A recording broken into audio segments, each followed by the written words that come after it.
pekerjaan lain termasuk, bimbingan dan uji yang harus saya tempuh sehingga mau nggak mau saya harus padatkan untuk semoga di pertemuan 5 kita bisa offline, jadi saya juga bisa, eee, lihat ketemu dengan kalian, jadi kita bisa mulai presentasinya.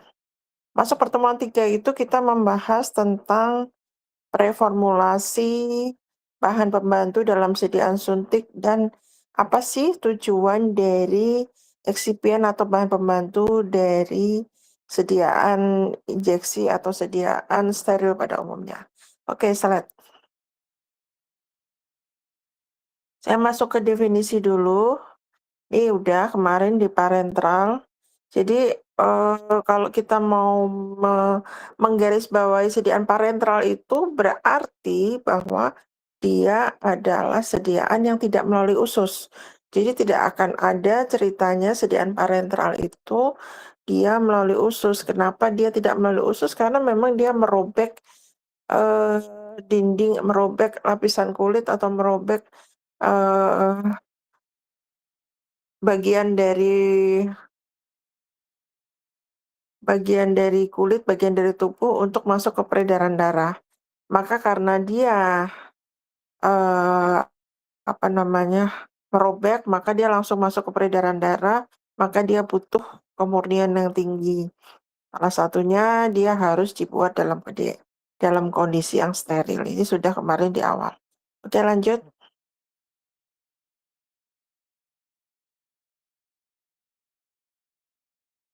Saya masuk di preformulasi. Jadi kalau gampangannya itu preformulasi, ini kalau tatap muka saya pasti nunjuk orang nih. Tapi karena ini tatap maya jadi saya nggak nunjuk orang. Jadi kalau preformulasi ini gampangannya kalau kita lagi PDKT buat cowok-cowok ini ya, lagi PDKT. Kalau kita lagi PDKT itu ngapain sih? Berarti kan kita harus mengenal dulu kan satu sama lain. Atau kalau mungkin yang tidak pacaran gitu ya, ta'aruf misalnya. Nah, ini adalah fase-fase di mana kita harus kenal dulu dengan pasangan kita. Nah, ini sama di preformulasi ini. Jadi tidak serta-merta ketika kita bikin sediaan, langsung jebret gitu kita bikin formulasi gitu ya. Maka selalu aneh ketika kita membuat sediaan, kita tidak masukkan proses-proses preformulasi dan optimasi dulu. Karena apa? Nggak akan mungkin kita bisa menemukan formula yang tepat di dalam suatu sediaan. Pasti ada studi literatur dulu, kemudian ada yang kita sebut dengan preformulasi atau optimasi atau kondisi-kondisi tertentu yang kita pakai sebagai acuan awal. Maka kita kembalikan ke judul, preformulasi itu adalah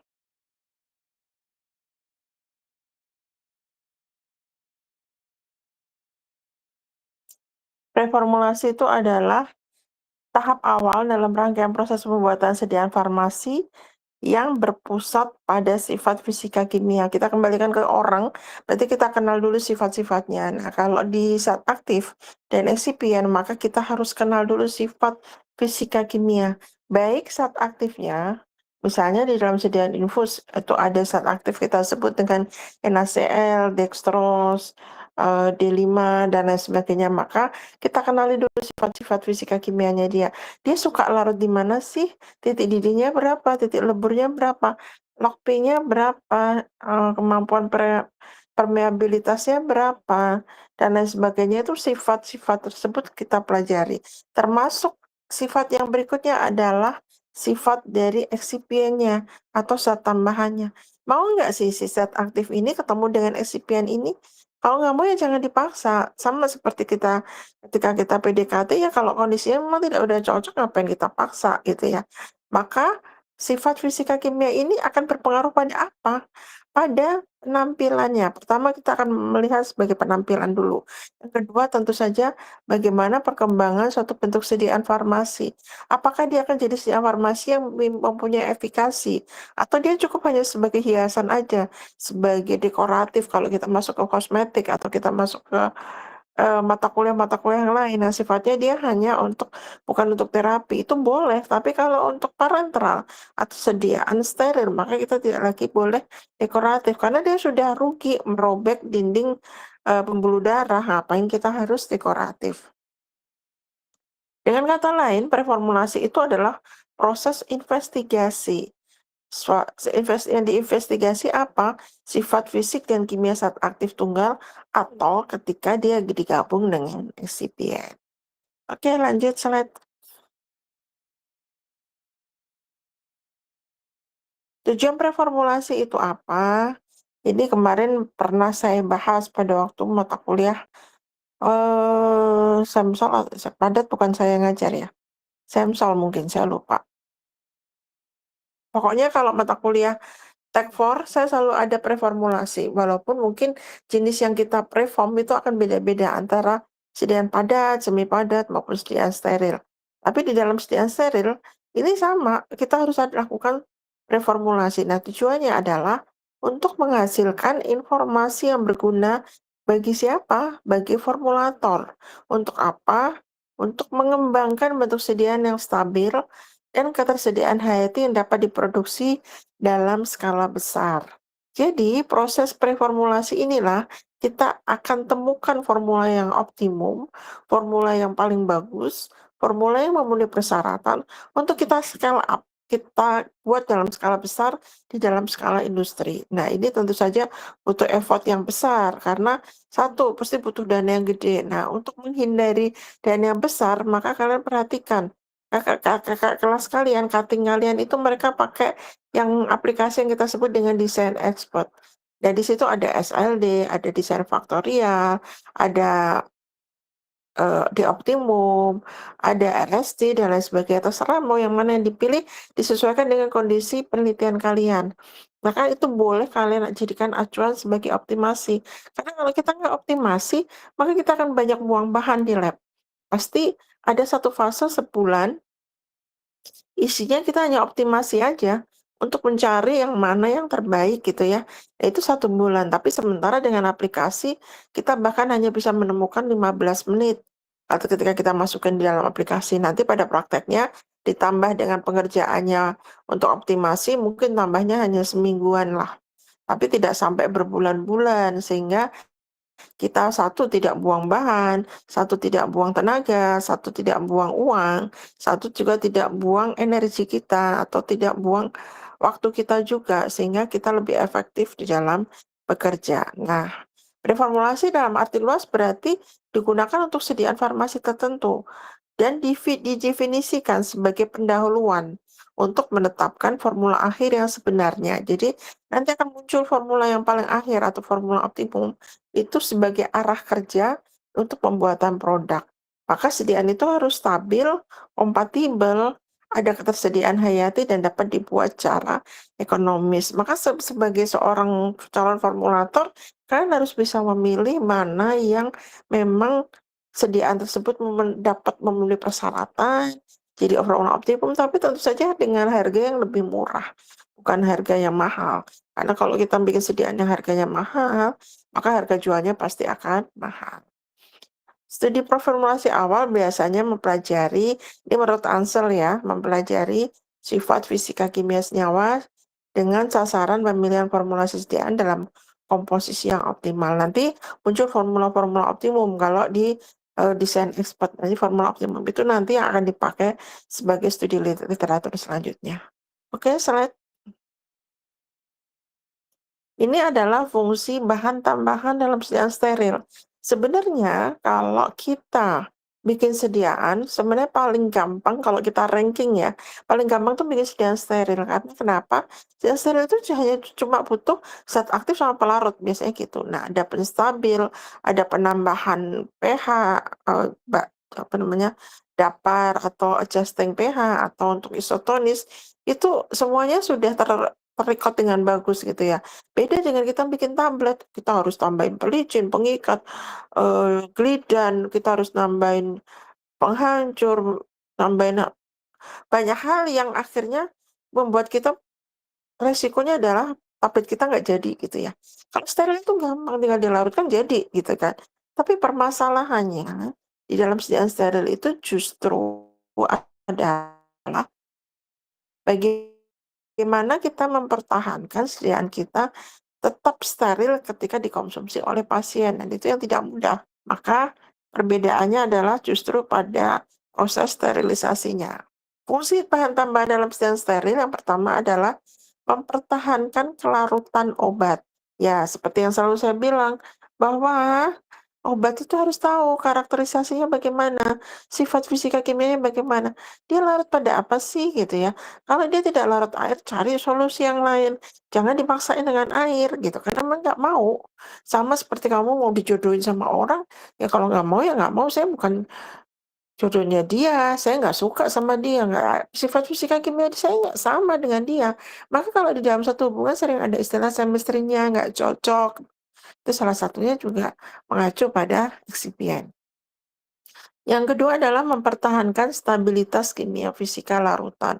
Ini jelas ya, bahwa kita harus bikin sediaan itu yang memang punya stabilitas yang bagus. Kalau dia tidak bagus, ngapain kita bikin gitu ya. Maka itulah kenapa kita ada uji stabilitas. Di dalam uji stabilitas itulah kita akan uji kemampuan si zat aktif dan sediaan tersebut dalam suhu-suhu tertentu. Kalau uji stabilitas itu bisa 4 derajat, 40 derajat, kita sesuaikan dengan kondisi yang paling minim di dunia ini dan paling maksimum di dunia ini. Kalau maksimumnya kan kalau di Mekah misalnya pernah di fase 40 derajat. 4 derajat mungkin di daerah-daerah tertentu. Jadi kalau produk tersebut kita ekspor keluar gitu ya, itu produk tersebut tetap stabil. Yang ketiga adalah mempertahankan sterilitas larutan.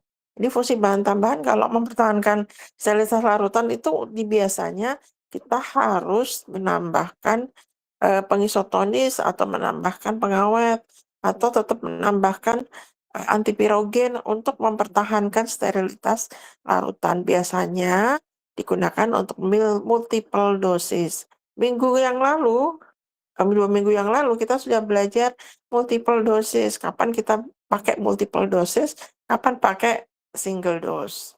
Kemudian yang keempat adalah memudahkan penggunaan.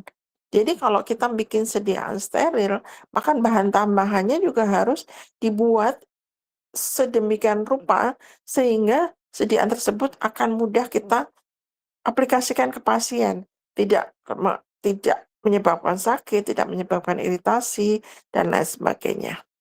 Oke, setelah ini adalah bahan tambahan yang digunakan dalam sediaan steril. Yang pertama adalah antioksidan. Antioksidan itu jarang juga sih, tapi kebanyakan kalau zat aktif kita memang mudah teroksidasi, biasanya ditambahkan antioksidan. Jadi antioksidan di sini fungsinya adalah untuk antioksidan dari zat aktif atau sediaannya, bukan antioksidan untuk pasiennya, bukan. Kemudian yang berikutnya antimikroba, ini adalah pengawetnya. Jangan sampai kita buat, karena kita tahu pelarut kita kebanyakan adalah air. Maka jangan sampai kita buat, tapi tiba-tiba resikonya adalah ada tambahan jasa ternik yang lain yang bisa masuk ke perut, bisa masuk ke sediaan, bisa masuk ke wadahnya, dan lain sebagainya. Berikutnya adalah buffer. Buffer ini fungsinya adalah untuk mempertahankan pH. Kita tahu, kita kenal ada istilah isotonis. Nanti di slide berikutnya kita belajar tentang isotonis.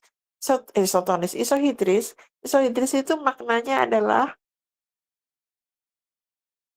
sediaan kita itu pH-nya harus sama dengan pH tubuh. Artinya berarti kita harus bikin pH-nya di-adjust supaya pH-nya harus sama dengan pH tubuh.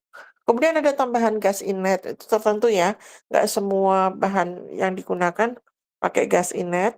Kemudian cletting agent itu biasanya kita gunakan EDTA, natrium EDTA, dan lain sebagainya. Berikutnya ada protectant, stabilizing agent, surfactant kalau kita butuh emosi, dan tonicity adjusting agent. Oke, slide.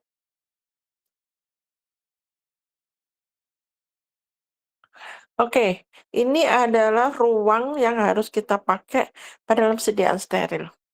Ada kelas A, kelas B, kelas C, kelas D, kelas E. Kenapa kita harus belajar ini? Karena yang menyeting ini itu adalah apoteker. Jangan Jangan menganggap ini pekerjaannya bukan pekerjaan apoteker.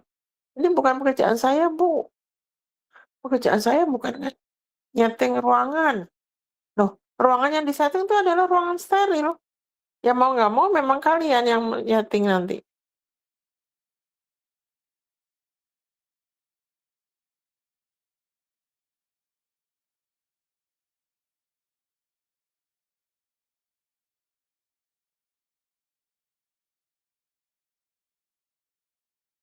Oke, yang sediaan A, sorry, yang ruang A.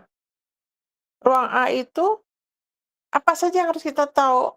Jumlah maksimum partikel yang lebih dari 0,5 mikrometer tidak boleh lebih dari 3.520. Yang di atas 5 mikrometer tidak boleh dari 20. Caranya gimana? Kita menyeting ukuran partikel nggak boleh ada seukuran itu. Emang kita bisa ngukur? Ada alatnya. Ada alat untuk mengukur ukuran partikel dan jumlah partikel yang ada di dalam ruangan itu. Jadi, kalau kita masuk sediaan steril, kita memproduksi sediaan steril, maka yang harus kita pelajari adalah ruangannya. Ruangan tipe A ini adalah ruangan yang dipakai buat sediaan steril pada umumnya. Yang paling umum tuh di steril itu di A. Biasanya kalau untuk yang packaging tuh ada di E. Naik-naik terus termasuk ke tablet itu bisa di B, C, D.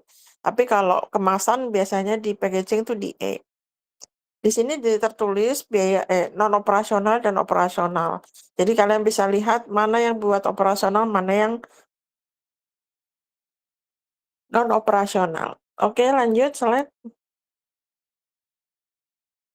Kita masuk ke pelarut. Jadi kalau tadi eksipien yang wajib ada di dalam sediaan steril itu adalah pelarut.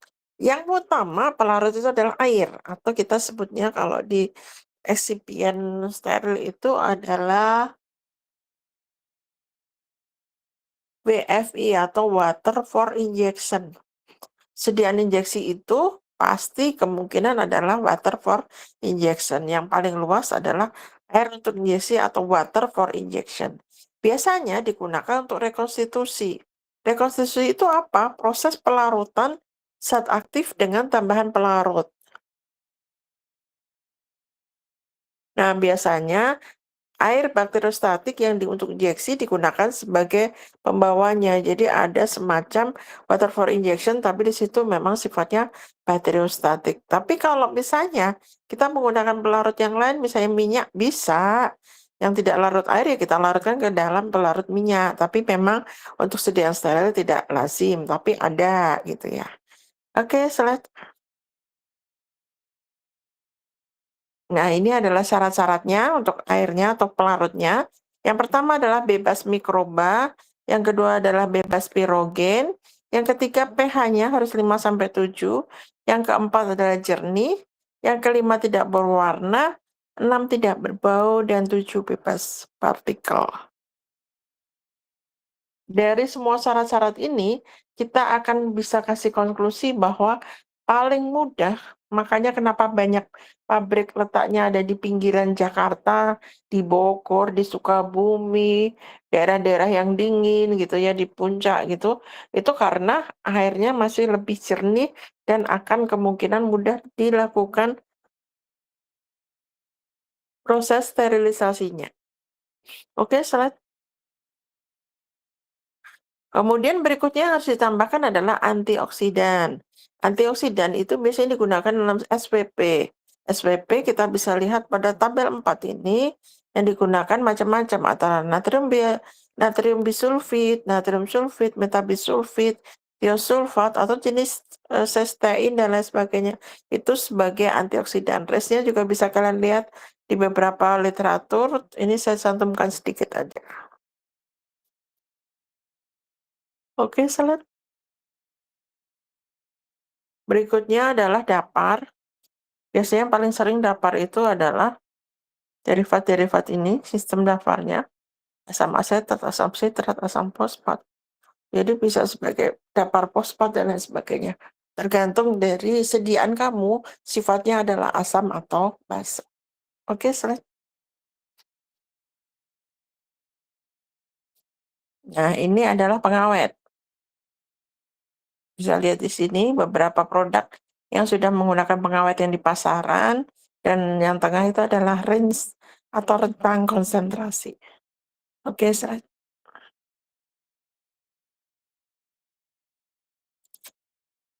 maka kita akan sering bilang kalau pelarut yang paling sering digunakan adalah pelarut water for injection. Persyaratannya menurut BP, ini BP itu British Pharmacopoeia atau Europe Pharmacopoeia, itu syarat untuk water for injection, dia total karbon organiknya tidak boleh lebih dari 0,5 miligram per liter. Cara ngitungnya bagaimana? Itu di bawahnya ada caranya.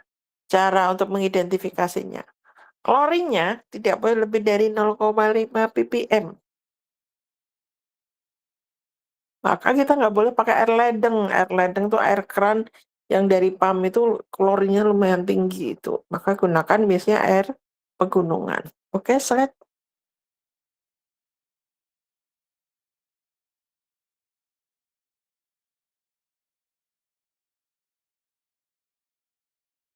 Amonianya tidak boleh lebih dari 0,1 ppm. Caranya bagaimana? Itu bawahnya adalah caranya untuk menghitung jumlah amonianya. Ini lebih ke arah quality control dari airnya aja. Berikutnya,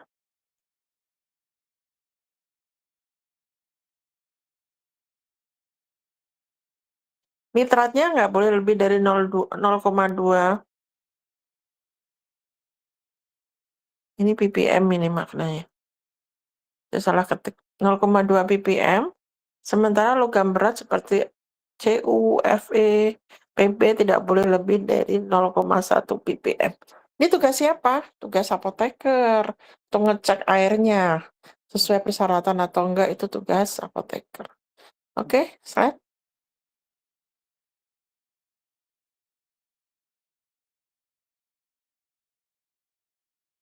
Slide, Emil. Oksidator tidak boleh lebih dari 5 ppm. Dia harus bebas pirogen. pH-nya harus 5-7. Cara cek pH-nya di bawahnya. Kemudian pastikan dia kalau bebas pirogen berarti dia uji anti pirogennya. ppm itu maknanya adalah part per million atau bahasa Indonesia bagian per juta. Jadi satuannya biasanya mikrogram per mililiter. 1 mikrogram per mililiter itu 1 ppm maknanya. Nanti kamu bisa pelajari di mata kuliah yang lain, tapi ini adalah wajib kalian tahu. ppm itu bagaimana cara ngitungnya, satuannya apa, dan lain sebagainya harus kalian tahu. Oke, lanjut. Oke, habis masuk ke pertemuan 4, slide yang ke pertemuan 4. Minta tolong.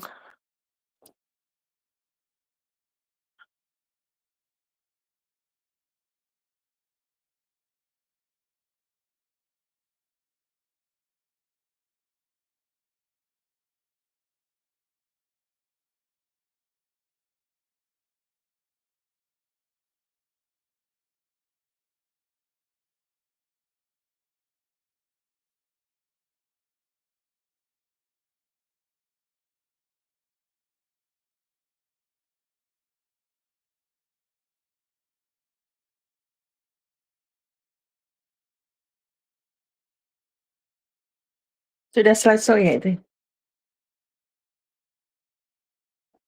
Oke.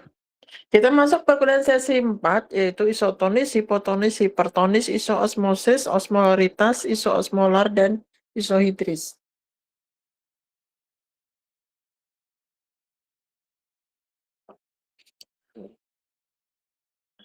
Ini adalah pengantarnya dulu.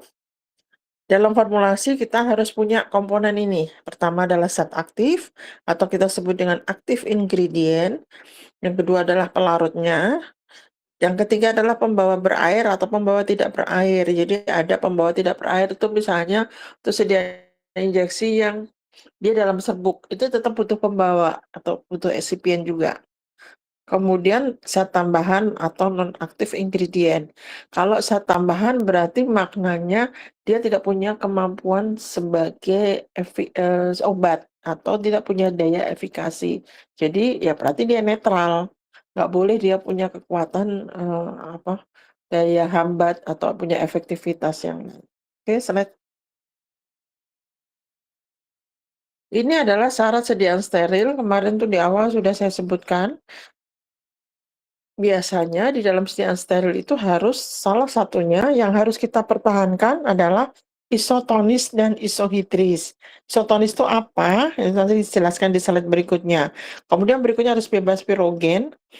Biasanya syaratnya ada di uji keamanan hayati. Kalian bisa cek di Farmakope itu ada syarat uji pirogenitas. Kemudian bebas partikel asing, kejernihan, stabil baik secara fisik, kimia maupun mikro, aman, tidak terjadi reaksi, penggunaan wadah yang sesuai, dan sesuai untuk bahan obat yang ada dengan wadah, dengan etiket, dan tidak terjadi pengurangan kualitas selama penyimpanan. Oke, slide. Sekarang saya masuk ke isotonis atau tonisitas. Ini materi yang keempat, yang besok kita jadikan presentasi juga, tapi tambahan untuk kalian masuk di perhitungan isotonis. Jadi bagaimana cara kita ngejas atau ngatur isotonisnya. Tonisitas itu menggambarkan tekanan osmosis. Jadi tonisitas dari namanya, maknanya adalah tekanan osmosis. Tunggu bentar.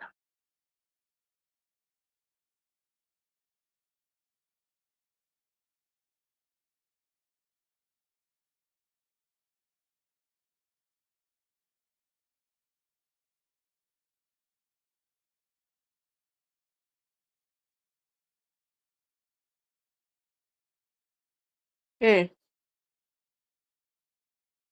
Satu larutan sediaan steril ya, bisa isotonis, bisa hipotonis, bisa hipertonis. Nah, biasanya untuk pengisotonisnya atau untuk pembuat agar larutan yang kita buat itu tetap isotonis, kita harus tambahkan NaCl 0,9%. Nanti saya jelaskan kenapa yang dipilih adalah NaCl 0,9%. Nah, tidak semua sediaan itu harus isotonis. Ada sediaan yang memang tidak perlu isotonis. Nanti kita akan pelajari di belakang-belakang, kalau sudah masuk tetes mata, tetes telinga, perlu isotonis enggak, itu nanti dipelajari. Tapi tidak boleh hipotonis. Yang boleh adalah hipertonis. Itu nanti kita pelajari. Oke, slide. Isotonis itu adalah tekanan osmosis larutan yang kita buat ya, secara steril, itu harus sama dengan tekanan osmosis cairan tubuh. Jadi kalau kita memasukkan cairan ke dalam tubuh kita, maka yang kita akan masukkan itu tekanan osmosisnya harus sama dengan tekanan osmosis yang ada di dalam cairan tubuh. Kalau dia hipertonis atau hipotonis, maka kita sebut dengan paratonis. Jadi paratonis itu ada dua, bisa hipotonis, bisa hipertonis. Oke, lanjut. Nah, hipotonis itu seperti apa? Hipotonis itu tekanan osmosis larutan lebih kecil. Jadi yang kita mau masukkan itu lebih kecil daripada yang ada di dalam tubuh kita. Tekanan osmosis yang ada dalam tubuh kita. Ini gambarannya kenapa kita harus pakai NaCl 0,9%. Itu adalah karena NaCl akan terurai menjadi Na, miliosmolnya adalah 15,1. Tapi sebenarnya ini maknanya 151, ini komanya salah. Dan Cl 154 miliosmol. Sehingga kalau digabung totalnya itu 305 sampai 308. Sedangkan tekanan osmosis cairan dalam tubuh kita itu adalah 300 miliosmol. Sehingga untuk bisa tekanan osmosisnya sama dengan cairan tubuh, kita tambahkan NaCl 0,9%.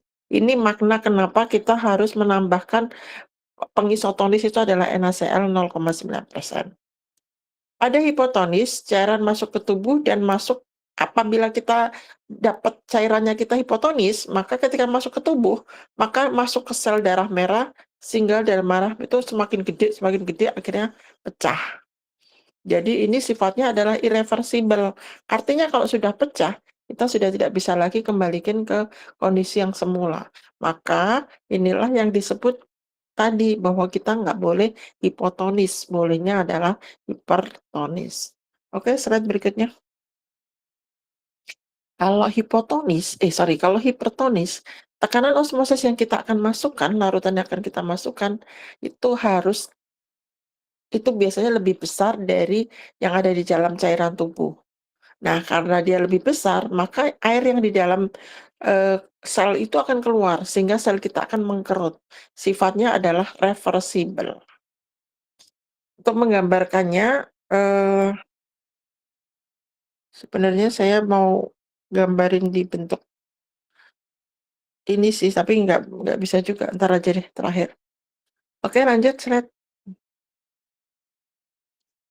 Nah, kalau isoosmosis itu berarti dia sama. Isoosmosis itu mirip dengan isotonis. Yang sama adalah osmosisnya.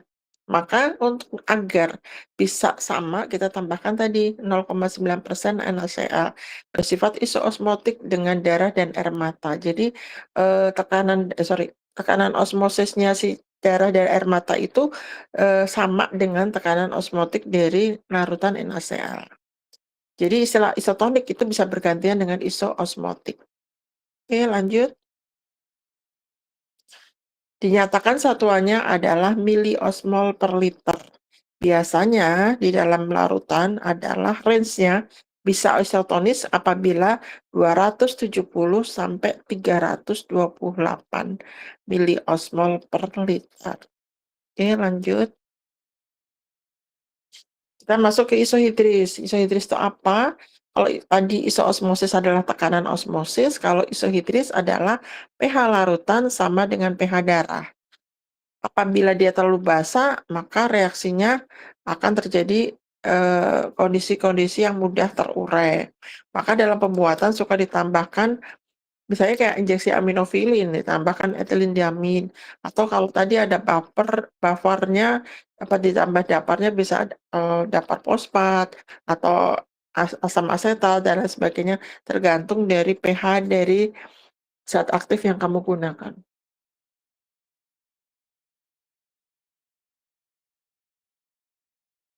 Oke, slide. Oke, habis. Boleh saya review sebentar ya, silahkan tunjuk tangan atau raise hand untuk yang bisa jawab. Untuk PC-nya boleh dicatat ya, setiap pertemuan yang bisa raise hand, mungkin ada nilai tambahan nanti pada waktu di akhir, kalau memang nilainya belum mencukupi, itu menjadi nilai tambahan, atau kalau sudah mencukupi pun sebagai nilai tambahan. Pertanyaan saya yang pertama adalah, ada dua pertanyaan. Apa yang dimaksud dengan isotonis? Oke, siapa itu? Elga dulu. Ya, Elga, silakan. Ibu. Jadi isotonis itu tekanan osmosis larutan sama dengan tekanan osmosis cairan tubuh. Di luar isotonis itu disebut paratonis yang meliputi hipotonis dan hipertonis. Oke. Oke, terima kasih. Elga, CR berapa? CR1 Elga, Ibu. CR berapa? Oke, berarti minta tolong dicatat untuk CR1 PC-nya. Lanjut pertanyaan yang kedua. Ini pertanyaan yang kedua menyangkut tentang eksipien tadi. Apa fungsi zat tambahan di dalam sediaan steril yang kita masukkan antioksidan? Fungsi antioksidan itu untuk ngapain? Dalam sediaan steril antioksidan untuk, jadi di slide sebelumnya ada. Oke, silahkan Saskia. Fungsi bahan tambahan dalam sediaan steril ya, Bu? Antioksidan. Fungsi antioksidan dalam sediaan steril apa?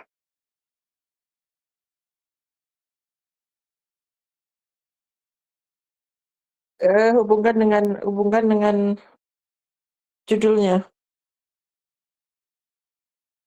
Saskia mau jawab apa mau dilempar? Kenapa Ibu? Mau dijawab? Fungsi Next aja antioksidan dulu, Bu. dalam Oke, Devi. Fungsinya dalam sidang steril itu untuk mencegah oksidasi atau kerusakan zat aktif, Ibu. Oke, ya. Dia berfungsi sebagai, namanya juga antioksidan, berarti berfungsi untuk mencegah terjadinya oksidasi. Biasanya zat aktifnya salah satunya itu mudah teroksidasi, jadi ditambahkan antioksidan. Jadi fungsinya bukan sebagai zat aktif ya antioksidan ini, tapi untuk sediaannya, untuk zat aktifnya dalam itu untuk mencegah terjadinya oksidasi. Oke, terima kasih Devi. CR berapa? CR2, Ibu. Oke, CR2 mungkin dicatat juga ya. Oke, terima kasih untuk hari ini. Kita